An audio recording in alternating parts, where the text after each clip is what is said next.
So I remember vividly when I dropped my first child off at nursery and him screaming with anxiety and crying, and it was just hideous, and I still remember it. Separation anxiety is really tough, I think, for parents, perhaps more than for children, because parents go off and worry about it. But it's a normal developmental process that most children go through.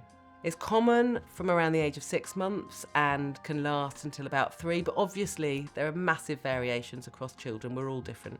But it often develops after a baby understands the concept of object permanence.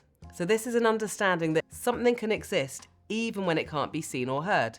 So babies are starting to learn that there is a past and future rather than just a now, and if you're not there, where are you?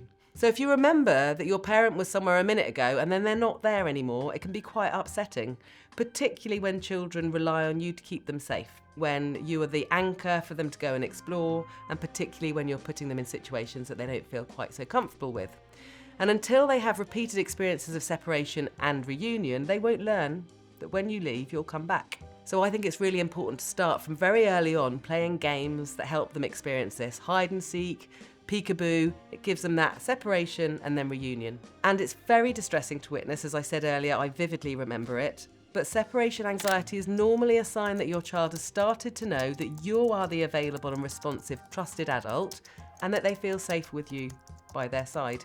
I always reminded myself this, that whilst they prefer to be with me, which is great, they can still be okay with other people when they're not by my side.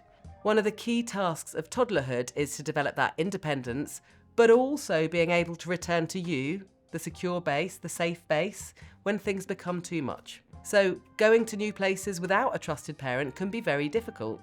And toddlers, as I've talked about already, haven't yet got a calm way of expressing their big feelings, hence the loud and tearful protests at leaving you. So that's normal.